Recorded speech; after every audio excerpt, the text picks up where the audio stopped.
The passing away of বাপুর second and third unit এই video আলোচনা করব। ফার্স্ট ইউনিটটি আগের একটি ভিডিও আলোচনা করা হয়েছে, সেটা দেখে নিও। নমস্কার, আমি অমিয় বিশ্বাস।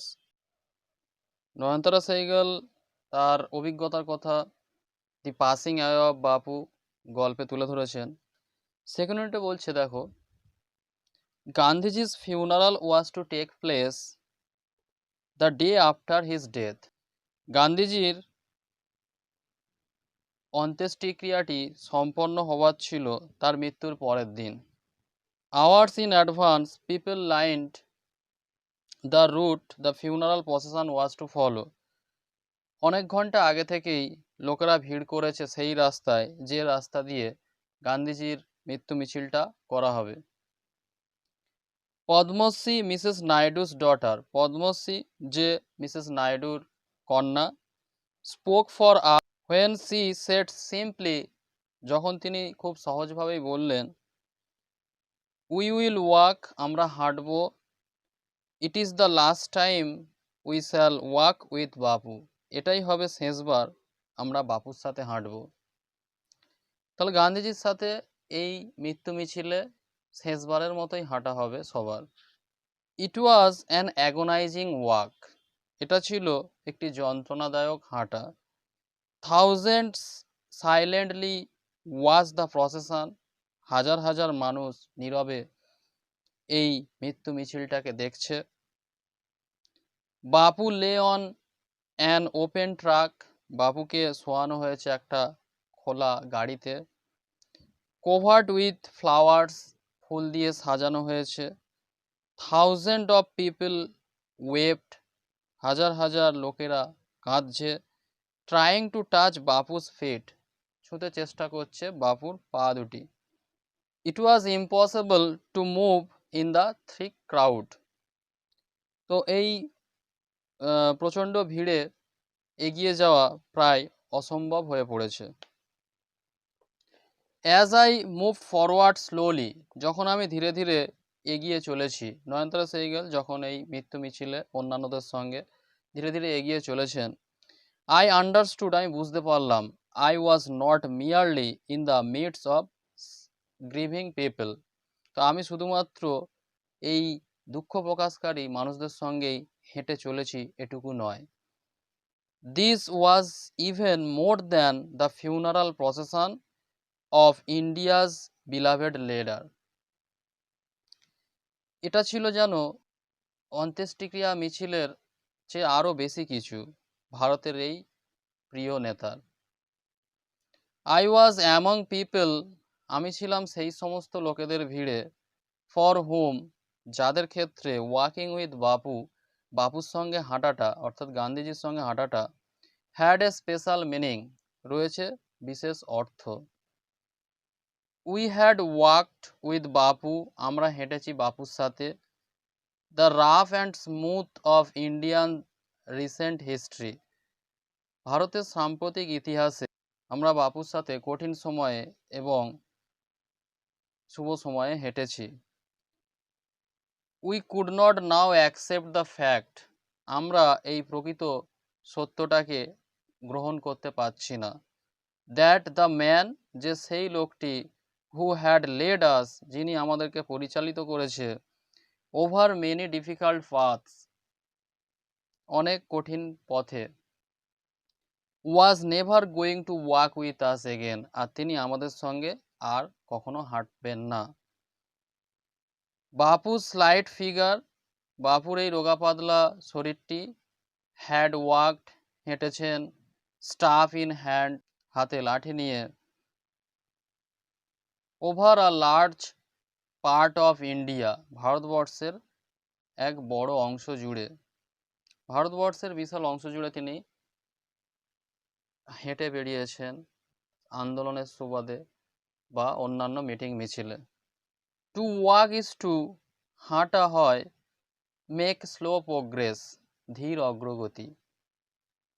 ইট ইজ টু থিঙ্ক, এটা আমাদেরকে ভাবতে শেখায়, উইথ ক্ল্যারিটি, স্বচ্ছতার সঙ্গে, অ্যান্ড ক্লোজলি লুক, এবং খুব কাছ থেকে দেখাতে শেখায়, at all that is around you, তোমার চারপাশে যা কিছু রয়েছে হাঁটার মাধ্যমে সেইগুলোকে খুব কাছ থেকে দেখা যায়।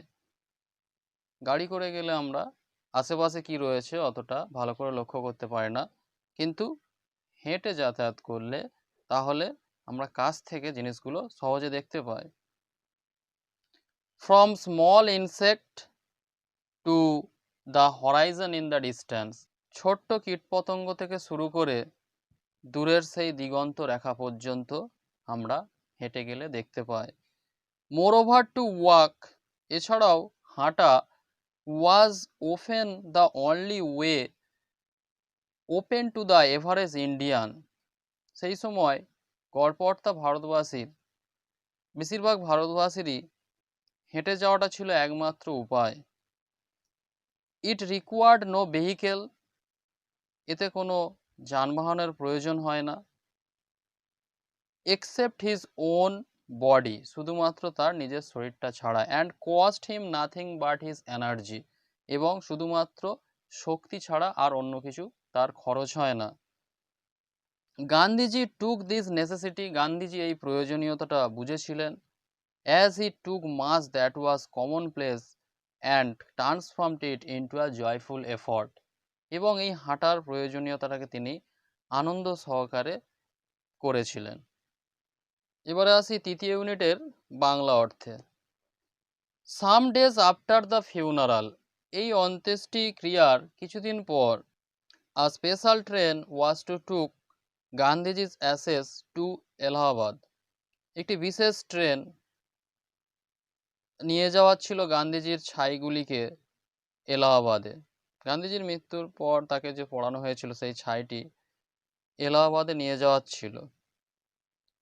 The compartment was ডেকড with flowers, ট্রেনের কামরাগুলি সাজানো হয়েছে ফুল দিয়ে। পিপল অন দ্য ট্রেন, ট্রেনের লোকেরা সাং ভজনস, ভজন গাইছে, হরিনাম ভজন সঙ্গীত আর কি গাইছে। People did not weep anymore, লোকেরা এখন আর কাঁদছে না।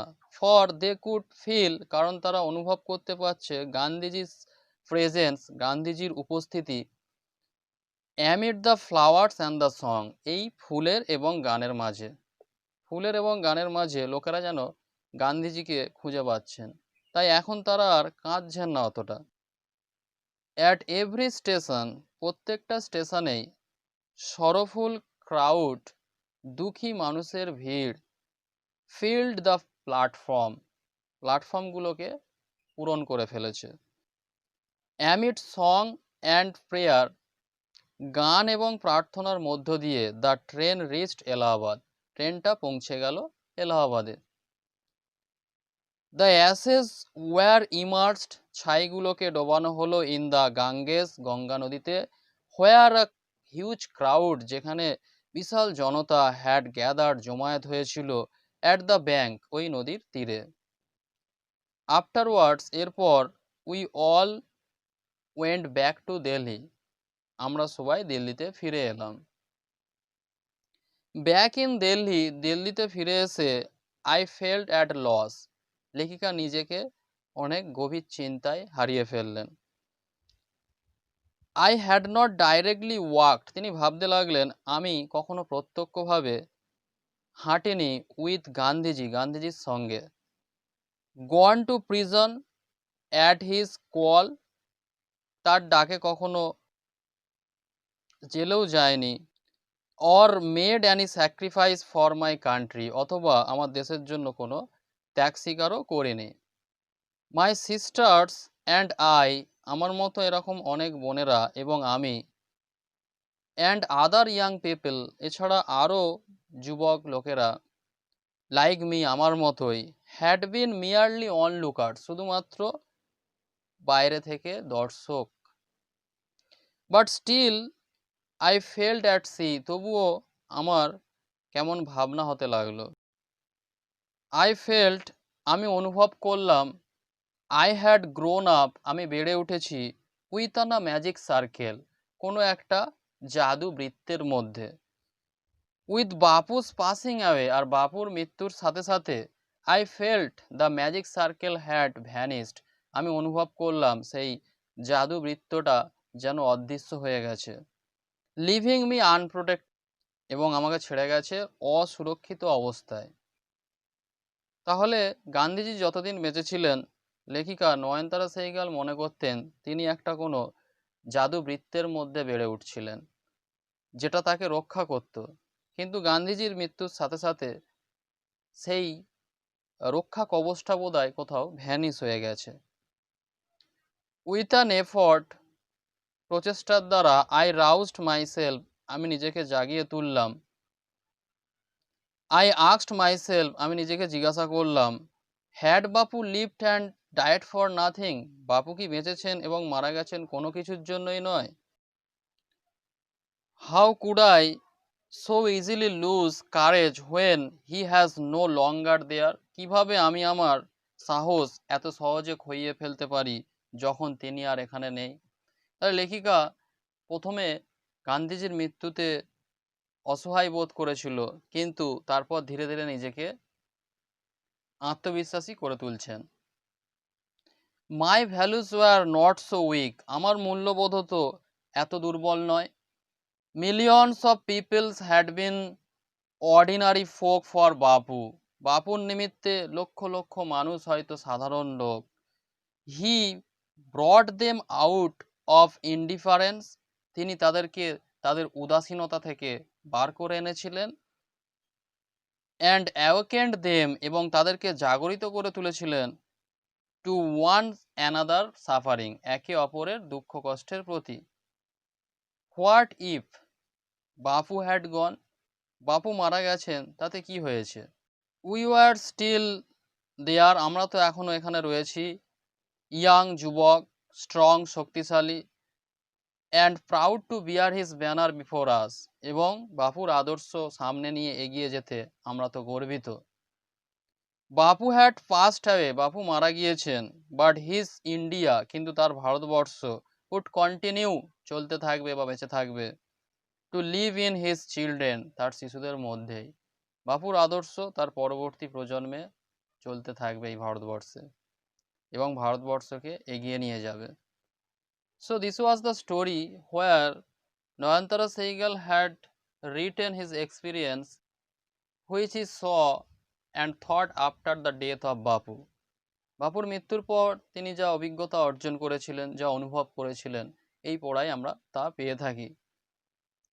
আশা করি দি পাসিং অ্যাওয়ে অফ বাপুর বাংলা অর্থ সবার বোঝা গেছে। এরকমই শিক্ষামূলক ভিডিও পাওয়ার জন্য আমাদের এই চ্যানেলটির সঙ্গে থাকুন।